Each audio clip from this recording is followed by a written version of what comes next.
শহর যখন ঘুমে আচ্ছন্ন, যখন নিস্তব্ধতা গিলে ফেলে রাজপথের কোলাহল, ঠিক তখনই একজোড়া ভারী জুতোর শব্দ শোনা যায় শহরের সেই পুরনো গলিতে।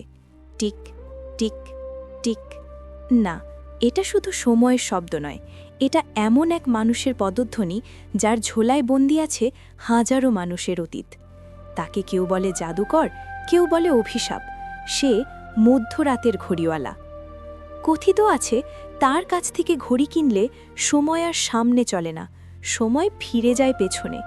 আপনি কি চাইবেন আপনার জীবনের সবচাইতে প্রিয় মুহূর্তটাতে ফিরে যেতে? কিন্তু মনে রাখবেন, সময়ের সওদাগর যখন কিছু দেয়, তার বিনিময়ে কেড়ে নেয় বর্তমানের শেষ সম্বলটুকুও। আজ শুনব অভ্র আর নীলার এক অবিনশ্বর প্রেমের গল্প, যেখানে সময় হেরে গিয়েছিল অনুভবের কাছে। পুরনো ঢাকার সেই সরু গলিটা দিনের বেলাতেও অন্ধকার থাকে, আর রাতে তো সেখানে অমাবস্যার রাজত্ব। অভ্র দাঁড়িয়ে আছে একটা ল্যাম্পপোস্টের নিচে, তার হাতে একটা পুরনো ছবি। ছবিতে হাস্যোজ্জ্বল নীলা। আজ থেকে ঠিক 2 বছর আগে এই দিনেই নীলা তাকে ছেড়ে চলে গেছে এমন এক দেশে যেখান থেকে কেউ ফেরে না। অভ্রর চোখে জল নেই, আছে এক বুক শূন্যতা। সে শুনেছে এই গলিতে রাত 12টার পর সেই রহস্যময় ঘড়িওয়ালার দেখা মেলে। মানুষটা নাকি সময় ফিরিয়ে দিতে পারে। নীলা, আমি জানি এটা পাগলামি, কিন্তু তোমাকে ছাড়া প্রতিটা সেকেন্ড আমার কাছে এক একটা অনন্তকাল। আমি শুধু একবার, শেষবারের মতো তোমার হাতটা ধরতে চাই। হঠাৎ ঘড়ির কাঁটায় রাত 12টা বাজল। দূর থেকে ভেসে এলো ধাতব শব্দের টুংটাং আওয়াজ। কুয়াশার ভেতর দিয়ে আবছা এক অবয়ব এগিয়ে আসছে। পরনে লম্বা ওভারকোট, মাথায় হ্যাট আর কাঁধে ঝোলানো এক বিশাল ব্যাগ। ঘড়িওয়ালা এসে দাঁড়ালো অভ্রর সামনে। তার মুখ দেখা যাচ্ছে না, শুধু জলজলে দুটো চোখ অন্ধকারের ভেতর ঝিকমিক করছে।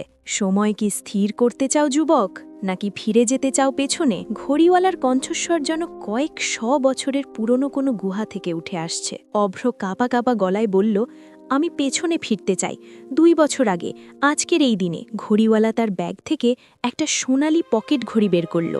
ঘড়িটার কাঁটাগুলো উল্টো দিকে ঘুরছে। মনে রেখো, সময় উল্টো চললে তুমি তোমার স্মৃতি হারাবে। যত সময় পেছনে যাবে, বর্তমানের পৃথিবী থেকে তোমার অস্তিত্ব মুছে যাবে।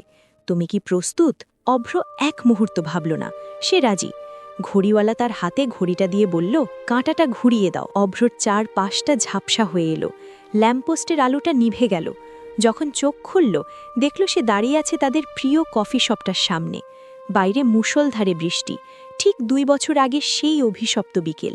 ভেতরে উঁকি দিতেই অভ্রর বুকটা ধক করে উঠল। ওই তো নীলা। নীল শাড়ি পরে বসে আছে জানালার পাশে, ঠিক যেমনটা সে শেষবার দেখেছিল। অভ্র দৌড়ে ভেতরে গেল, কিন্তু সে ভুলে গিয়েছিল সে এখন এক অদৃশ্য ছায়া। কেউ তাকে দেখতে পাচ্ছে না। সে নীলার সামনে গিয়ে বসল। নীলা নিজের মনে কফিতে চুমুক দিচ্ছে আর ঘড়ি দেখছে। সে অভ্রর জন্য অপেক্ষা করছে। একটু পরেই অতীতের অভ্র কফি শপে ঢুকল। অভ্র দেখছে নিজের অতীতকে। সে দেখছে নীলা কত খুশি হলো তাকে দেখে। তারা কথা বলছে, হাসছে। অভ্রর খুব ইচ্ছে করছে নীলার হাতটা ধরতে, কিন্তু তার হাত নীলার শরীরের ভেতর দিয়ে চলে যাচ্ছে। ঘড়িওয়ালা বলেছিল সময় উল্টো চলবে, অর্থাৎ এখন সময় পেছনের দিকে যাচ্ছে। অভ্র দেখছে তাদের ঝগড়াগুলো মিটে যাচ্ছে, তাদের প্রথম দেখা হওয়ার দিনটি ফিরে আসছে। কিন্তু একটা অদ্ভুত যন্ত্রণা তাকে বিদ্ধ করছে। যত সময় পেছনে যাচ্ছে, অভ্রর শরীর তত স্বচ্ছ হয়ে আসছে। সে ভুলে যাচ্ছে বর্তমানের বন্ধুদের নাম, তার বাবা মায়ের মুখ। তার মস্তিষ্কে শুধু নীলা বেঁচে আছে। এভাবে কাটল বেশ কিছু সময়। অভ্র এখন তাদের প্রথম পরিচয়ের দিনে দাঁড়িয়ে। ভার্সিটির সেই করিডোর। নীলা বই হাতে হাঁটছে। অভ্র তাকে প্রথমবার দেখল। সেই শিহরণ, সেই ভালোবাসা। কিন্তু ঘড়িটা এখন দ্রুত ঘুরছে। অভ্র বুঝতে পারল, সময় যদি আরও পেছনে যায়, তবে নীলার সাথে তার কখনো দেখা হওয়ার স্মৃতিটাও মুছে যাবে। যদি সে ঘড়িটা না থামায়, তবে নীলা তার জীবনে কোনোদিন ছিলই না এমন এক অতীতে সে পৌঁছে যাবে। না, আমি সব হারাতে পারি, কিন্তু আমাদের প্রথম দেখার এই স্মৃতিটা আমি হারাতে চাই না। এই স্মৃতিটাই তো আমাকে বেঁচে থাকার শক্তি দেয়। আমি যদি তোমাকে চিনিই না, তবে আমার অস্তিত্বের কী দাম? অভ্র পকেট থেকে ঘড়িটা বের করল, কাঁচাটা আটকে ধরার চেষ্টা করল। কিন্তু সময় কি সহজে থামে? ঘড়িওয়ালার অট্টহাসি যেন বাতাসে প্রতিধ্বনিত হচ্ছে। অভ্র চিৎকার করে বলল, আমি ফিরে যেতে চাই। আমার এই যন্ত্রণার বর্তমানই ভালো, কারণ সেখানে অন্তত নীলার স্মৃতিটুকু আমার সাথে আছে। আমি স্মৃতিহীন হয়ে বেঁচে থাকতে চাই না। হঠাৎ এক প্রচণ্ড আলোয় সব ধুয়ে গেল। অভ্র ছিটকে পড়ল সেই পুরনো গলির পিচঢালা রাস্তায়। ভোর হয়েছে, বৃষ্টির গন্ধ এখনও বাতাসে। অভ্র দেখল তার হাতে আর সেই সোনালি ঘড়িটা নেই, ঘড়িওয়ালাও নেই। তার পকেটে হাত দিতেই দেখল সেই পুরনো ছবিটা।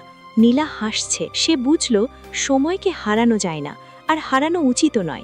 বিচ্ছেদ যন্ত্রণাদায়ক, কিন্তু সেই যন্ত্রণাই প্রমাণ করে যে ভালোবাসাটা সত্যি ছিল। স্মৃতি ছাড়া মানুষ আসলে মৃতদেহের মতো। অভ্র উঠে দাঁড়ালো। তার চোখের জল এখন আর দুঃখের নয়, এক অদ্ভুত প্রশান্তির। প্রিয় দর্শক, আমরা অনেকেই আমাদের অতীত নিয়ে আফসোস করি।